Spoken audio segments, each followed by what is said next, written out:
From a distance, philosophy seems weird, irrelevant, boring, and yet also just a little intriguing.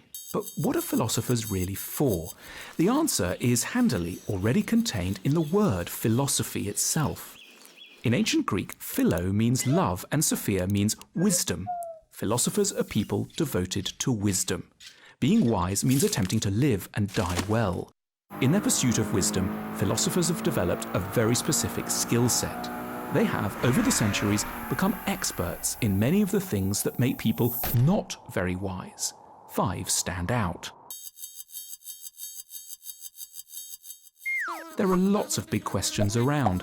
What's the meaning of life? What's a job for? How should society be arranged? Most of us entertain them every now and then, but we despair of trying to answer them. They have the status almost of jokes. We call them pretentious. But they matter deeply because only with sound answers to them can we direct our energies meaningfully. Philosophers are people unafraid of asking big questions.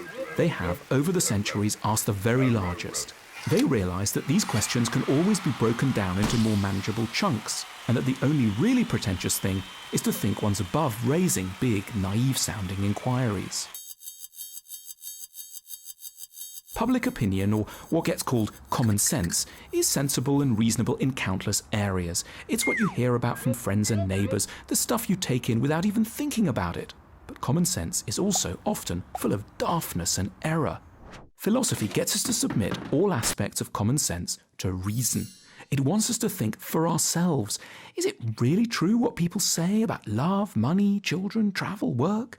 Philosophers are interested in asking whether an idea is logical, rather than simply assuming it must be right because it's popular and long established. We're not very good at knowing what goes on in our own minds. Someone we meet is very annoying, but we can't pin down what the issue is. Or we lose our temper, but we can't readily tell what we're so cross about. We lack insights into our own satisfactions and dislikes. That's why we need to examine our own minds.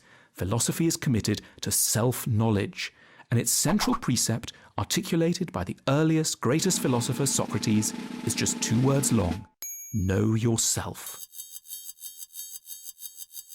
We're not very good at making ourselves happy. We overrate the power of some things to improve our lives and underrate others.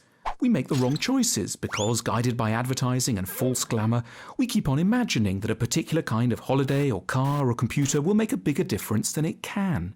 At the same time, we underestimate the contribution of other things, like going for a walk, which may have little prestige but can contribute deeply to the character of existence.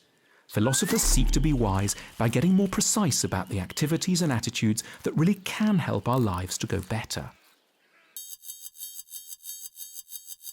Philosophers are good at keeping a sense of what really matters and what doesn't. On hearing the news that he'd lost all his possessions in a shipwreck, the Stoic philosopher Zeno simply said, "Fortune commands me to be a less encumbered philosopher." It's responses like these that have made the very term philosophical a byword for calm, long-term thinking and strength of mind. In short, for perspective. The wisdom of philosophy is, in modern times, mostly delivered in the form of books. But in the past, philosophers sat in market squares and discussed their ideas with shopkeepers, or went into government offices and palaces to give advice. It wasn't abnormal to have a philosopher on your payroll.